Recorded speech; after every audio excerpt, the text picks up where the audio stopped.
ठीक है। एग्जाम तक आपका व्यवहार क्या होना चाहिए मैं हर वीडियो में बताता हूँ, और इस वीडियो में भी यही बात करूँगा कि एग्जाम तक आपको क्या करना है। सबसे पहली बात, देखिए अभी 7-8 दिन बचे हैं, तो मेरा ये मानना है कि आपको कुछ भी नया मैटर नहीं लाना है। नया नहीं पढ़ना है मतलब नहीं पढ़ना। क्यों? क्योंकि नया पढ़ा हुआ फायदेमंद तभी होता है जब हम उसका 3 से 4 बार ठीक से रिवीजन कर पाते हैं, और रिवीजन आप कर नहीं पाओगे। ऐसी स्थिति में नया पढ़ने से आपको लॉस ही होगा, फायदा नहीं होगा। ये बात लिख के लेना आप। तो जितना पढ़ा है आपने उसी को वापस पढ़ना, ठीक है। अब मार्केट में आप कोई नई किताब देखते हो, नए टेस्ट पेपर देखते हो या नया कोर्स देखते हो तो बच के रहे। अभी आप सिर्फ और सिर्फ वही कंटेंट वापस देखें जो अब पीछे 4-5-6 महीने में आपने पढ़ा है, उसी को रिवीजन करने का प्रयास करें, ठीक है।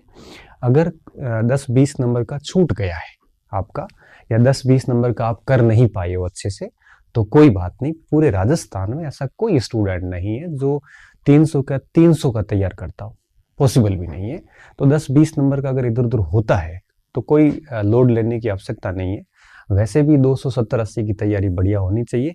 ऐसे टॉपिक छोड़ दें, ठीक है। जो नहीं हुए हैं उनको छोड़ दें, क्योंकि अब उनको तैयार करके आप ठीक नहीं कर सकते, ठीक है, बढ़िया नहीं कर सकते। तो समय खराब करने से बजाय आप रिवीजन करोगे तो ज़्यादा बेहतर रहेगा। तो नया नहीं पढ़ना है। और दूसरी बात, अभी जो टॉपिक छूट गए हैं उसको वापस नहीं देखना है। जो टॉपिक आपने छोड़े थे पहले वो देखने नहीं है, वो छोड़ दें। क्यों छोड़ना? इसलिए है कि अभी अगर उसको करोगे तो डेफिनेटली आप ठीक से नहीं कर पाओगे, और 10-20-30 नंबर में कोई ज़्यादा फर्क नहीं पड़ता, ठीक है। तीसरी बात, अभी जो 6-7 दिन का समय है इसमें रिवीजन सबसे अधिक करें। अब रिवीजन कैसे करना होता है? लास्ट टाइम में किताब की लाइन टू लाइन नहीं पढ़नी होती है।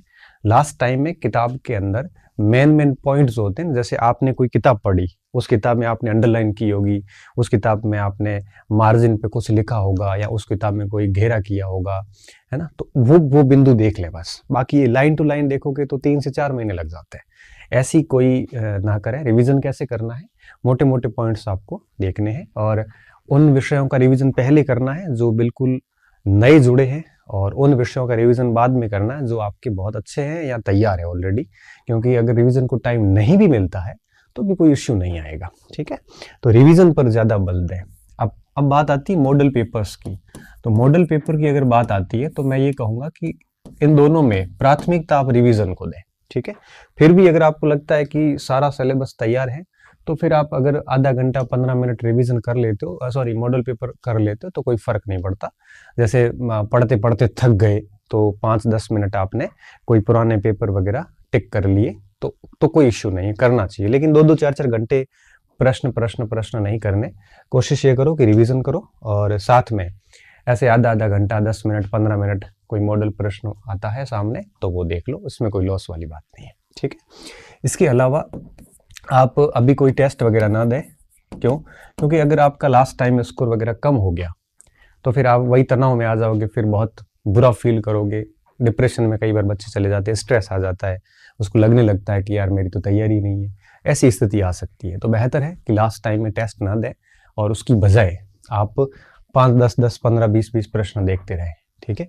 मॉडल पेपर ऐसे भी फायदा देता है जब थोड़ा सा डीमोटिवेशन होता है, जैसे लगता है कि मुझे कुछ भी याद नहीं, तब हम अगर यहाँ से 10-15-20 प्रश्न करते हैं तो थोड़ा सा कॉन्फिडेंस आता है कि हाँ मुझे आ तो रहा है। क्योंकि जैसे 10 प्रश्न करोगे तो 7-8 हो जाते हैं, तब जब 6-7 हो जाते हैं तो अंदर से अच्छा फील होता है कि हाँ कम से कम मुझे आ तो रहा है, और कॉन्फिडेंस वापस बन जाता है टाइप से। तो ये थोड़ा थोड़ा करते रहे, लेकिन तवज्जो उसको दें रिवीजन को, ठीक है। टेस्ट वगैरह ना दें। अब बात आती है विभिन्न चर्चाओं से दूर रहें। ये चर्चाएं जो है ये आपके तनाव का कारण होता है, ठीक है। क्यों? क्योंकि ये जितने भी आप मार्केट में कहीं चाय की थड़ी पे जाओगे, या लाइब्रेरी में बैठे हो, या फिर दोस्तों के साथ बैठे हो, जनरली चर्चा यही होती है। कोई कहेगा कि 240 कट ऑफ रहेगी। बिना पेपर कैसे कट ऑफ तय करते हो? यूट्यूबर्स है, ये लोग सब यही करते हैं, चर्चाएं करेंगे। इन चर्चाओं से दूर रहे। कोई कहेगा कि पेपर आउट होते हैं, फिर सिलेक्शन नहीं होंगे, कोई कहेगा कि परीक्षा ही नहीं होगी, कोई कहेगा कि ये होगा वो होगा। ऐसे निरर्थक प्रश्नों पर अपना समय खराब न करें, और बेहतर है कि इन सारी चर्चाओं से हट के एकांत में अपने सिलेबस को एक बार से रिवीजन करने का प्रयास करें।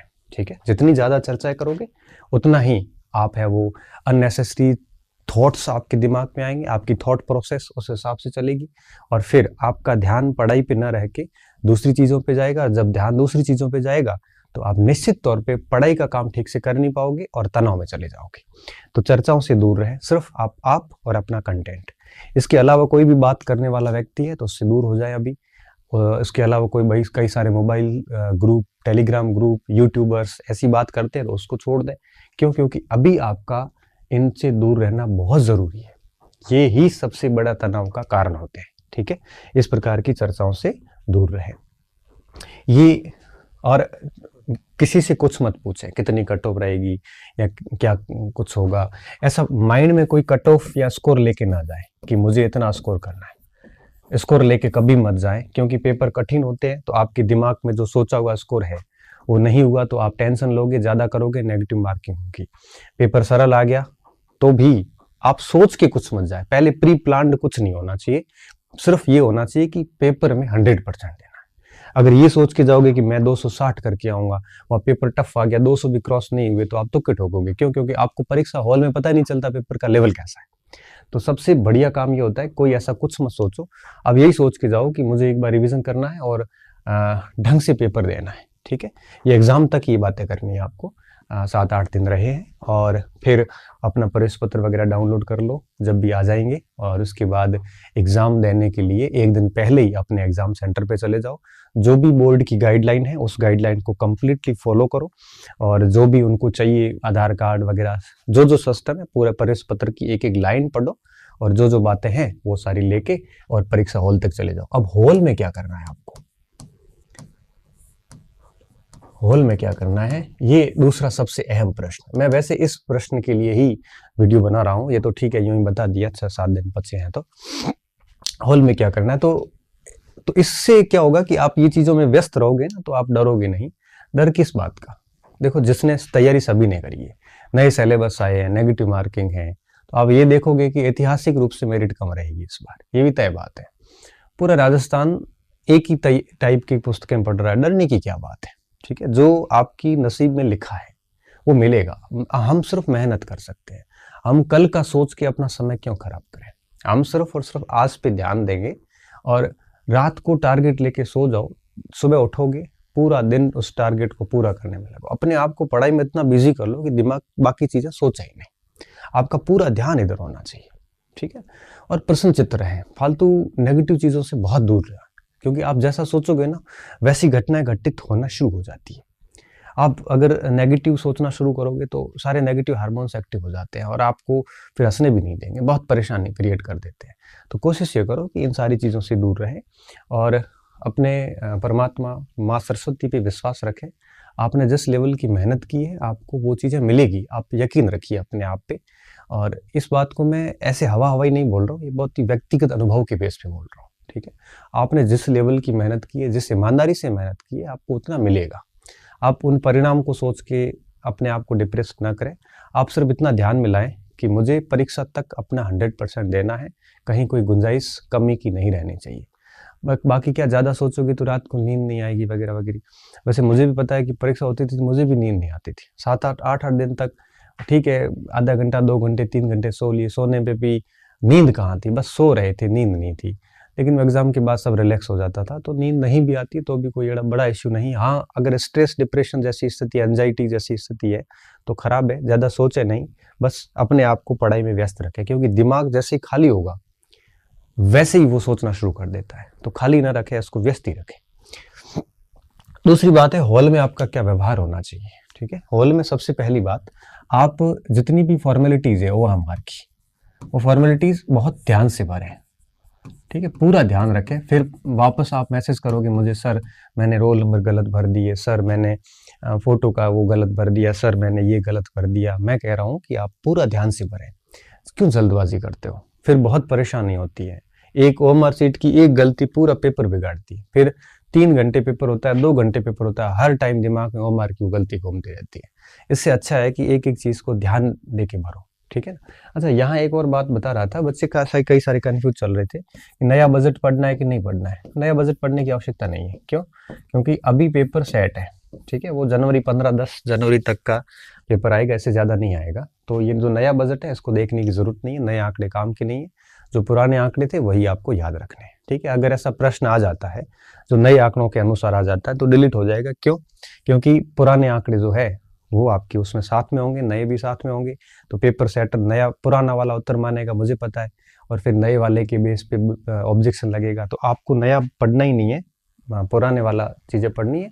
हाँ, कोई चेंजेस हुआ, जैसे बाल गोपाल योजना की वार चेंज हुआ है, तो ऐसा कुछ चेंजेस याद कर लो, बजट के आंकड़े याद रखने की जरूरत नहीं है। ठीक है, मैं वापस इस पे आ रहा हूँ। तो ओएमआर शीट को ध्यान से भरें। ठीक है, पहली बात। दूसरी बात, परीक्षा हॉल, परीक्षा के दिन कोई डिस्कस ना करें। परीक्षा का दिन जो आएगा उस दिन आप किसी से कोई चर्चा ना करें, मतलब परीक्षा देने तक तो कोई चर्चा ना करें, न बाहर गेट के बाहर बहुत सारे लोग चर्चाएं कर रहे होते हैं, उनसे दूर रहें। क्यों? क्योंकि कई बार ऐसा फालतू प्रश्न करके आपको डिप्रेशन में डाला जा सकता है। ऐसा प्रश्न निकाल के लाएंगे कि आप यूं ही टेंशन में आ जाएंगे, जबकि ऐसे प्रश्नों का कोई अस्तित्व नहीं होता सिलेक्शन में। ठीक है, ऐसा एक आधा खोद के बच्चे लाते हैं और उस प्रश्न के कारण आप तनाव में आ जाते हैं। तो इस प्रकार की सामग्री से दूर रहने के लिए परीक्षा के दिन विभिन्न प्रकार की चर्चाओं से दूर रहें आप। ठीक है, इसके अलावा एग्जाम देने जाते हो तो कब तक पढ़ना है आपको, मैं वो भी बता देता हूँ। आप परीक्षा शुरू होने से आधा घंटा पहले तक भी पढ़ सकते हैं, लेकिन क्या पढ़े? जैसे आपने कोई शॉर्ट में तालिका बनाई है, जैसे जनसंख्या के आंकड़े आपने लिखे हैं, या फिर आपने कोई मनोविज्ञान के सिद्धांत लिखे हैं, या आईसीटी के कोई फार्मूलाज हैं, ऐसे शॉर्ट जो भी पेजेस वगैरह है, कुछ पेजेस आप अपने साथ रख के पढ़ सकते हो। ठीक है, ऐसा नहीं हो कि 5-7 किताबें लेके परीक्षा हॉल के आगे चले जाओ, ऐसा नहीं करना है। आपकी पढ़ाई जो है वो परीक्षा से एक दिन पहले शाम को, रात को 10 से 11 बजे तक जब तक आप पढ़ते हो तब पूरी हो जानी चाहिए। फिर सुबह उठ के आप ऐसी कोई पेजेज या शॉर्ट में कोई नोट्स या फॉर्मूलाज वगैरह याद रखना चाहते हो तो ऐसे 4-5 पेज ले सकते हो, किताबें आपको साथ में नहीं रखनी है। ठीक है, शॉर्ट में पेजेस वगैरह आराम से 5-7 पेज, सुबह सुबह 15 पेज निकाले जा सकते हैं, वो आप पास में रख सकते हो। तो परीक्षा के दिन चर्चा नहीं करनी, शॉर्ट पेजेस पढ़ सकते हो, ओएमआर शीट ध्यान से भरनी है। ठीक है, इसके अलावा परीक्षा भवन के अंदर विक्षक से कोई लड़ाई झगड़ी नहीं करनी। विक्षक को कभी भी, विक्षक से कोई बहस वगैरह मत करो। ठीक है, अगर कोई विक्षक आपस में दो बात करते हैं, जनरली समस्या आती है या घड़ी नहीं होती है तो हम लड़ पड़ते हैं। लड़ना नहीं है, उसको आग्रहपूर्ण कहना है कि देखो ये स्थिति है, हमारे लिए करियर का सवाल है, तो प्लीज आप शांति बनाए रखें। ऐसा शांति से कहोगे तो वो भी शांत हो जाएंगे। ठीक है, ऐसा लड़ना नहीं, हमें लड़ोगे तो मानसिक अशांति आपको होगी, विक्षक को तो कोई फर्क नहीं पड़ेगा, वो अपने 500-700 रुपए लेके घर चला जाएगा। इससे अच्छा है कि उसको पोलाइटली उसके रिक्वेस्ट कर लो कि थोड़ा सा ध्यान रखें।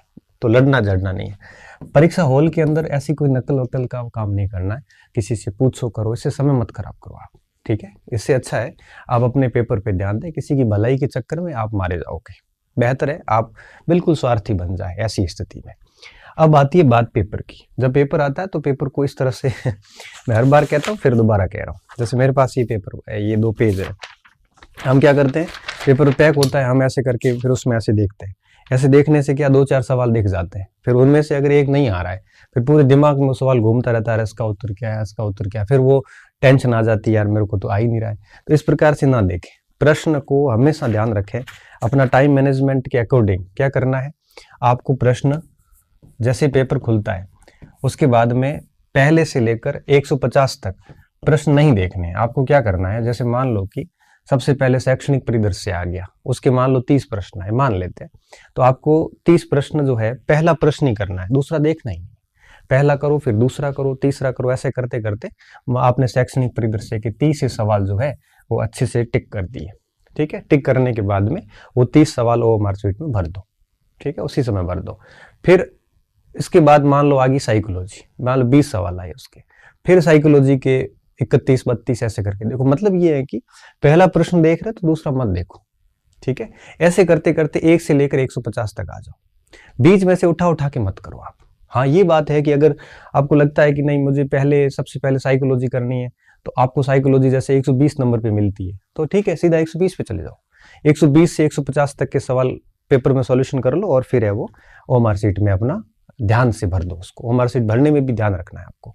तो इस तरह से आपको क्या करना है, ओएमआर शीट और प्रश्न दोनों, आगे के प्रश्न नहीं देखने, हमेशा जिस प्रश्न पे हो उसी प्रश्न को ध्यान से पढ़ो। मुझे अच्छे से याद है कि एक बार किसी पेपर में मेरा टाइम मैनेजमेंट बिगड़ गया था, मुझे याद नहीं कौन सा पेपर, शायद सिविल सर्विसेज का था 2012-13 का। तो मैं शायद 90 प्रश्न देख पाया था और उसमें अटेंड कर पाया था। 4-5 प्रश्न मैं लास्ट वाले देख भी नहीं पाया, क्योंकि मैं कभी भी पहला प्रश्न करता हूं तो दूसरा नहीं देखता हूं। मैं घर आके वो 10 प्रश्न देखे कि पीछे ये सवाल थे, क्योंकि मेरा टाइम पूरा हो गया, मैं 90 तक ही पहुंच पाया। 90 थे या 95 थे, 96 सवाल नहीं देखा मैं। क्यों? क्योंकि मैं हमेशा पहले से दूसरे पे आता हूँ, मेरे दिमाग में सिर्फ वो एक सवाल ही रहता है। तो इस तरह से आए। प्लस दूसरा काम क्या करना है, आगे देखे नहीं। दूसरा काम क्या करना है, ओएमआर शीट जब प्रश्न आप करते हो तो ओएमआर शीट को भरते समय भागवार भरो। भागवार कैसे? जैसे राजस्थान का इतिहास था वो पूरा कर लिया, उसको भर दो। राजस्थान का भूगोल किया, उसको भर दो। संस्कृति की, उसको भर दो। पॉलिटी की, उसको भर दो। हिंदी कर दी, उसको भर दो। भाग समझते हो आप?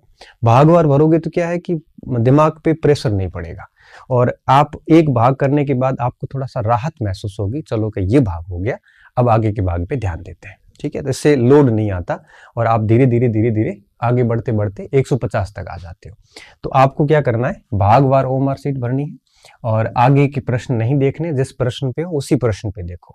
अच्छा, कौन सा भाग पहले करना, कौन सा बाद करना, ये आपके ऊपर है। वैसे मैं तो मेरे हिसाब से प्रश्न संख्या 1 से शुरू करता था, और कोई आप भी ऐसा करते हो तो कोई फर्क नहीं पड़ता, आप कैसे भी शुरू कर सकते हो। करने तो सारे आपको ही है, भले पहले करो भले बाद में करो। ठीक है, ये बात होगी। और छठा और सबसे आखिरी बात, ये तो पेपर अटेंड करने का मैं तरीका बता रहा था आपको। अब बात आती है कि नेगेटिव मार्किंग से कैसे बचें। नेगेटिव मार्किंग से बचने के लिए आपको 3 चीजें करनी पड़ेगी। नेगेटिव मार्किंग जो है, ये सबसे पहले किसी भी प्रश्न को आप कम से कम 3 से 4 बार पढ़ें, चाहे प्रश्न सरल हो चाहे हार्ड हो। 2 से 3 बार तो कम से कम पढ़े ही पढ़े। प्रश्न को पढ़ने के बाद क्या पूछा है, नहीं पूछा है, या सत्य असत्य पूछा है, ठीक है, अगर ऐसा कोई पूछा है, क्या पूछा गया है, उस कथन को बोल्ड करें ऐसे कि ये क्या पूछ रहा है। क्योंकि प्रश्न को 3-4 बार पढ़ने के बाद में प्रश्न की जो निकष है, मेन क्रक्ष है, उसको बोल्ड करें, तो आपको पता चलेगा कि ये क्या कहना चाह रहा था, ताकि आप प्रश्न को पढ़ने में गलती ना करो। अक्सर बच्चे यहाँ गलती करते हैं। अब प्रश्न को 3-4 बार पढ़ने के बाद में एक काम ये भी करना है कि प्रश्न को दोनों भाषाओं में पढ़ें। ठीक है, अंग्रेजी में भी देखें, क्योंकि कई बार प्रश्न समझ में नहीं आता तो इंग्लिश की टर्म्स आपको समझ में आ जाती है। तो अंग्रेजी और हिंदी दोनों में प्रयास करें कि प्रश्न को पढ़ें। ठीक है, और उसके बाद में सत्य असत्य नहीं है, क्या पूछा है वो कर दे ब्लॉक। उसके बाद में कोशिश ये करें कि जो प्रश्न है उसके चारों ऑप्शन के ऊपर आपका प्रवेश पत्र रख लें।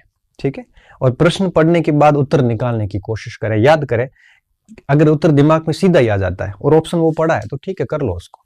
अगर ऑप्शन याद नहीं आ रहा है तो फिर आप वो 4 ऑप्शन को देखें प्रवेश पत्र हटा के, और उसके बाद में एलिमिनेट करें।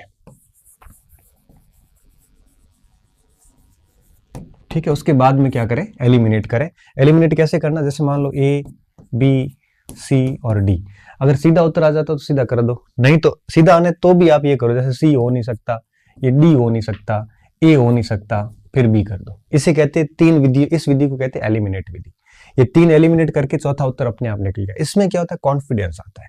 आप एक सवाल ऐसा करके जब दूसरा करोगे ना, तो अंदर से एक अलग टाइप की फीलिंग आती है कि चलो पहले वाला मेरा सही हो गया, चाहे वो गलत हो रहा है, फिर भी आपको अलग से कॉन्फिडेंस, अंदर से गजब तरीके का कॉन्फिडेंस आता है।